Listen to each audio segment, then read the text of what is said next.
I'm Bishop Robert. Each life is a story. We don't remember days, we remember moments that touch our hearts. I want to invite you to come on in and have a seat in my study. Let's you and I spend a few minutes together and consider a verse of Scripture and how to apply it to those moments that fill up our lives. My hope is that it speaks to your heart, your mind, and your soul, and I hope you'll be back often. Welcome.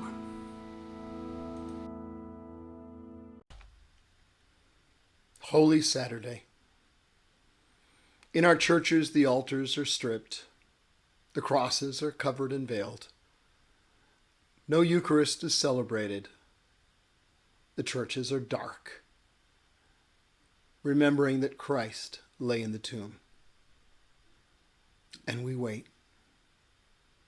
Like the disciples of those first weekend, waited and wondered. We wait for an Easter vigil we know is coming, a resurrection that has already occurred in history.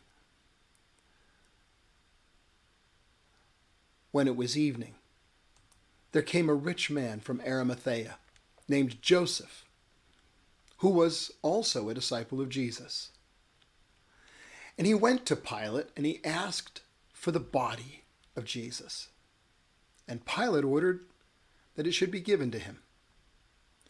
Then Joseph took the body, wrapped it in a clean linen shroud, and laid it in his own new tomb, which he had cut in the rock.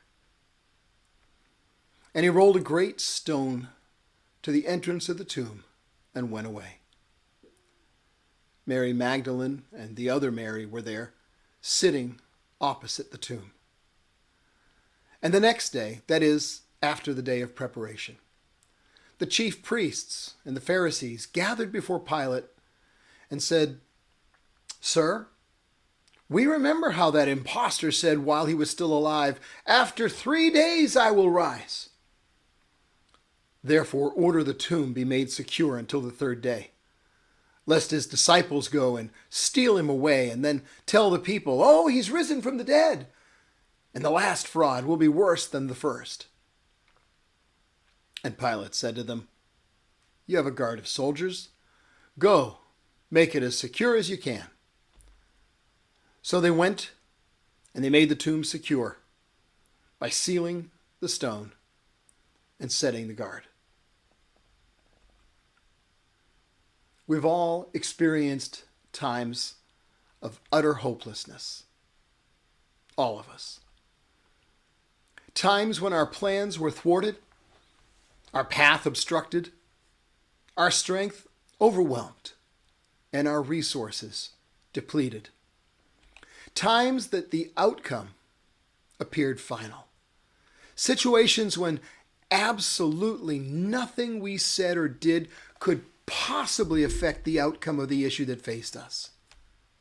And if we're honest, times when death seemed like the best, if not the only, solution. The day after.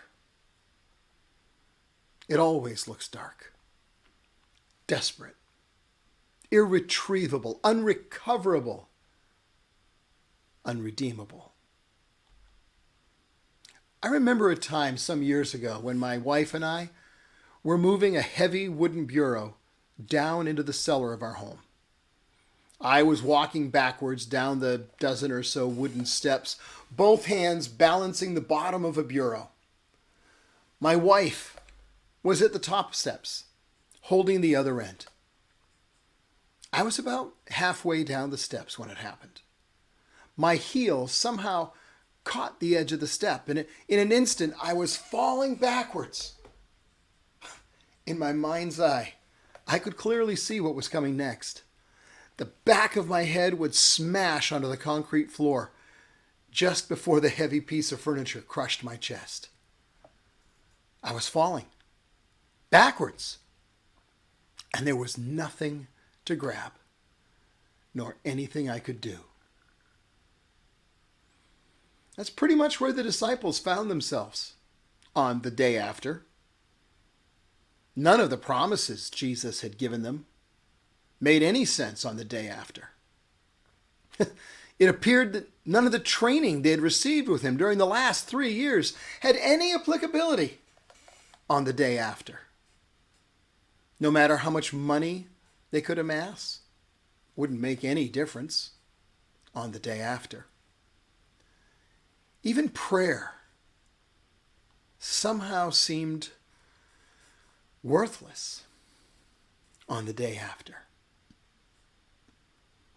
Yet even on the day after, God knew what he intended to do. Peter didn't know. Neither did James or John, but God did. Interesting, is it not, that the only people who remembered Christ's prediction of victory over death were the staunchest of unbelievers? Sir, we remember how that impostor said while he was still alive, "After 3 days I will rise." Not that they believed it, mind you, but they feared those scheming disciples might come and snatch the body. If they only knew. The disciples they were so concerned about were the least of their worries. God's love had already determined the perfect outcome. Didn't look perfect from their perspective. In fact, it looked like an utter failure. But the issue was their perspective, not God's plan. They simply didn't have a sufficient understanding yet. They hadn't seen all that God intended to do yet. It was still dark, blindingly dark. But God's love was already moving. What happened to me as I was falling backwards down the cellar steps with nothing to grab? I felt a large, strong hand placed in the center of my back, and it arrested my fall and pushed me upright.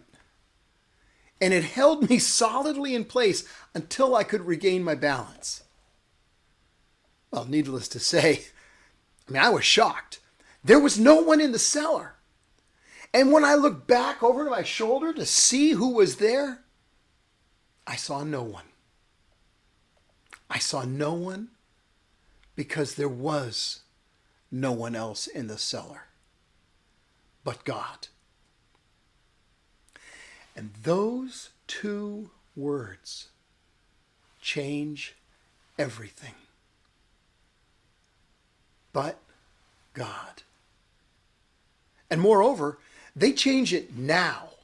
The truth of God's promises is still true before we see him fulfill his word.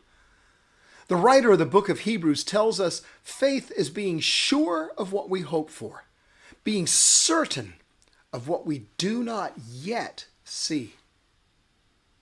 The situations we face may appear dark and hopeless, but God has promised deliverance. From our present perspective, we may not see any possible solution, but God has already worked it out. Like the apostles, we simply don't have a sufficient understanding yet. We haven't seen all that God intends to do yet. It is still dark, blindingly dark. But now, as then, God's love is already moving. Mary Magdalene had the answer. John tells us that while it was still dark, Mary ran to the tomb. Where's hope? Hope draws its strength from faith. The faith that tells us that when it's still dark, God has a plan. Hope that gives us the faith that insists on trusting God's plan when we have no clue what it might be. Hope strengthens our faith and allows us to be sure of what we hope for and certain of what we do not see yet. Hope gives us the faith to say, when I've seen the fullness of God's plan, I'll agree that it was good. Hope lets us run to the tomb while it's still dark. Hope is the hand in our back when we're falling. Hope is the hand that wipes our tears as we're weeping. Hope, strengthened by faith, lets us stand strong in the darkness, trusting in the promises of a loving God. When he seems silent, he loves us still. When it seems utterly dark, he loves us still. My friends, it's what we do in the darkness that defines who we are in the light. Where's hope? Hope, strengthened by faith, is found in the love of God that is higher and wider and longer and deeper than you and I can ever imagine. A love so massive, it's willing to sacrifice his life for yours and mine. Where's hope? Well, hope was lying in the tomb, but he didn't stay there. Hope lives. He lives to express his love in us and through us. Now these three remain: faith, hope, and love. But the greatest of these is love.